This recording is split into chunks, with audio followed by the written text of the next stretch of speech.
Tears for Fears. I'm your host, Megan Shoup. You can follow me on Twitter at Megs08DFS. And while the regular season may be over, the playoffs are just getting started. That's right, we have short slate tiers. 6 tiers, 2 days, and we're going to cover it all. But before we do, be sure to like this episode, subscribe to the Mayo Media Network, and of course check out our sponsors at Run the Sims. Now let's talk a little short slate strategy. First, a couple reminders for short slate strategy in regards to tiers. You still don't want to force it, but you definitely can be willing to team stack, game stack, and even onslaught more. Kind of like in a showdown where you want to tell a story and pick the players to match that story, you kind of want to do the same with tiers short slate. And also, if you're doing more than one lineup or several lineups, be willing to do different lineup constructions. For instance, on the Saturday slate, you may want to do one lineup with Burrow and all his pass catchers, one lineup with maybe Burrow and just Chase, one lineup with a whole onslaught, including Mixon, and then maybe a lineup with Mixon and none of the passing side of the Bengals game. That's just an example of different ways you can mix and match if you're going to tell a story of who you think, which team you think is going to do well and win. Kind of do different combinations of how they could potentially get there on a short slate. Now let's jump right into the Saturday slate. And as you can see in tier 1, we have the quarterbacks with Allen, Burrow, Carr, and Jones. Obviously, Carr and Jones are going to be very low owned, but it's hard to see them hit their ceiling there. You will get a huge ownership leverage, but it's tough to see. So I'm really going to have the most Josh Allen and Joe Burrow. Allen provides the safer floor, but in very cold weather games, he has not performed very well, and it will be freezing there in Buffalo. So there is a path for Burrow to be the highest scoring quarterback. So again, I'm going to play a lot of Allen and Burrow, but you might get a little bit of an ownership discount with Joe Burrow. And if he plays the way he has the last couple games, you're going to look really good. So, Allen, Burrow, my 2 plays here for right now to get to the little ownership leverage. I'm going to throw Joe Burrow in. That takes us to tier 2, where we have Chase, Mixon, Diggs, and Jacobs. My interest here is really both the Bengals guys and Diggs. I think they have the best floor ceiling combos here. Chase probably has the scariest floor, but he also has the highest ceiling. Last time they played, Mixon ran all over them, got a ton of touches. Let's see, the Vegas game. Yeah, he got 30 attempts and had 27.3 DK points. So you got to love that play there. And there will be plenty of lineups, whether I have Burrow or not, that I'll have Mixon, like Diggs too. But for this lineup, let's chase the upside and pair Chase with Joe Burrow.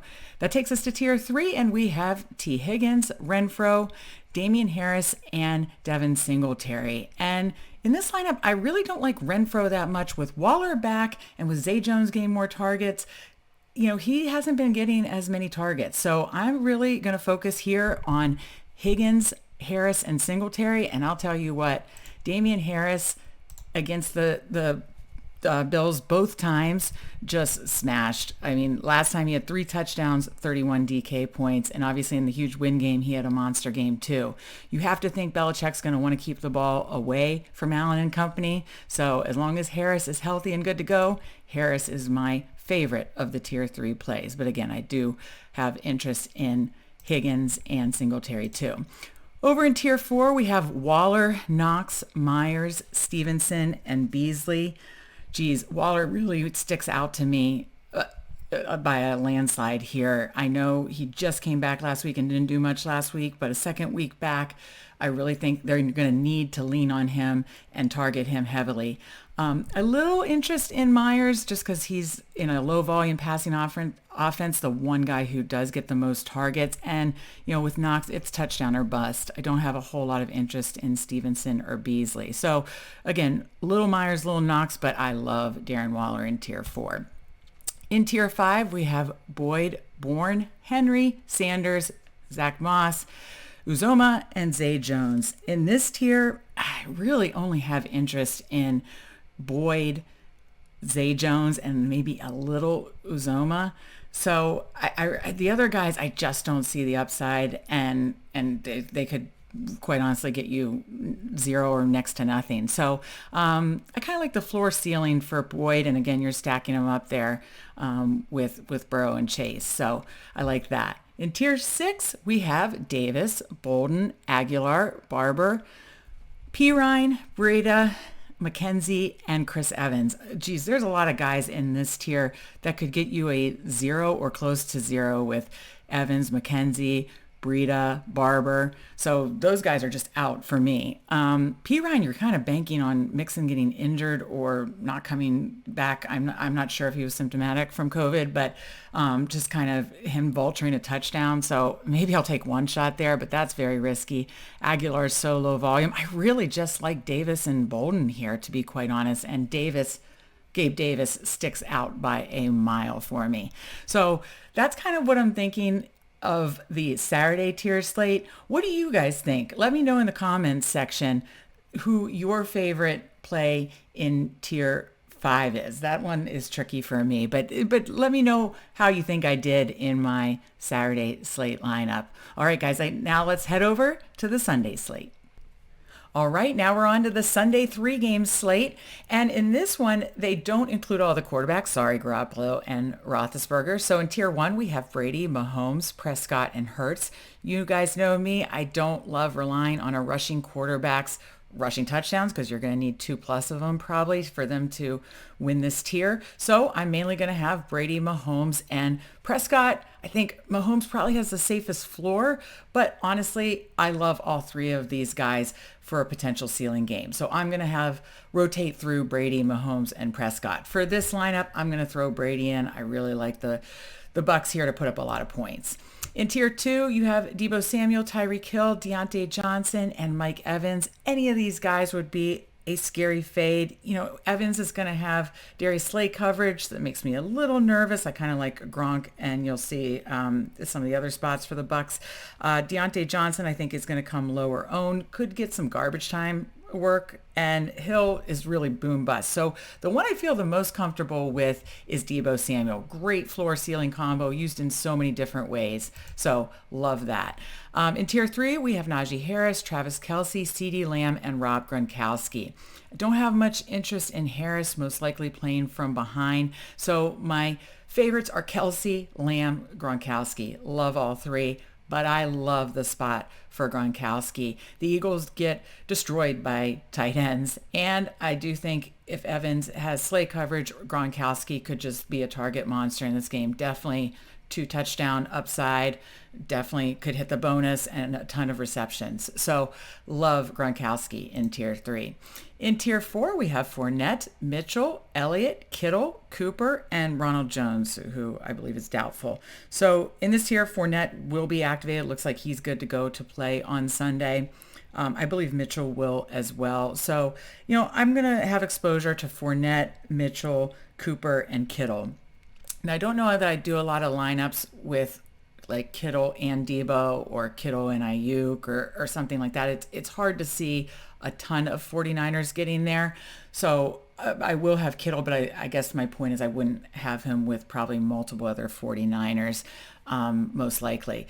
So while I love all 4 of those guys, I'm going to have the most exposure to Fournette. I think he's in a playoff Lenny, Super Bowl Lenny. He had a great season, and I think he's in a great spot this week, especially playing from ahead, most likely. In tier 5, we have CEH, Darrell Williams, Devonta Smith, Tony Pollard, Miles Sanders, and Brandon Ayuk. This tier 5 is really tough for me. I don't love it. But however, I'll like it a lot more if CEH gets ruled out. He did not practice on Thursday, and Darrell Williams did get in a limited practice. So the way I'm going to play this tier is if CEH is out, Darrell Williams is by far my favorite play. If CEH is in, I'll have exposure to probably a little of both of them, maybe a little more CH because he gets more of those green zone touches. But if he is out, Darrell Williams is my favorite play. The only other ones I have a little interest in is maybe Devonta Smith playing from behind. Don't love that low volume passing offense and Hurts not being very accurate. And Brandon Ayuk, again, if I'm going to have some Mitchell or Kittle or Samuel, I don't know that I like playing him a lot with them, but Smith and Ayuk are the other ones I like. But let's assume that Clyde Edwards-Helaire is out and Darrell Williams would then be my favorite play. In tier 6, now there's a lot of plays I like. We have Schultz, Goddard, Claypool, Wilson, Freiermuth, Hardman, Scott, McKinnon. Honestly, the first five, I could make a case for all of them. I wish some of these guys were actually in tier five. That would make tier five a lot easier or maybe a little more fun.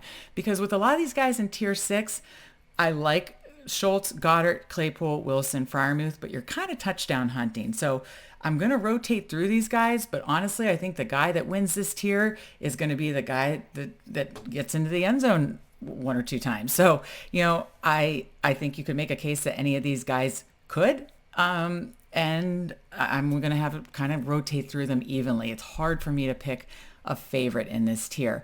I think what could be really interesting is everybody thinks Pittsburgh has a huge stink on them, which they do. Their offenses look terrible, but they're not going to kneel it. So they're playing from behind. I kind of like Claypool. He's been running more routes, getting some more targets lately. So I think Claypool will be my favorite play and potentially have very low ownership. That'll do it for this week's Tears for Fears. Short slate tiers is pretty fun, right? What did you guys think of my Saturday and Sunday playoff slate lineups? Let me know in the comments section. Let me know what you would do differently and who your favorite plays are. Before you get out of here, please be sure to like this episode, subscribe to the Mayo Media Network, check out Run the Sims to help make your tiers decisions, and also remember I have a tier simulator up on fanspeak.com. I'll have the Saturday slate all the way through Saturday afternoon, and then I'll switch it to the Sunday slate by Saturday evening, and you can check out the lineups for Sunday tiers. So it's a good way to get some tiers lineup suggestions because it's got my favorite core plays built in there. So with that, let's go make money twice this weekend, and I'll see you back here next week.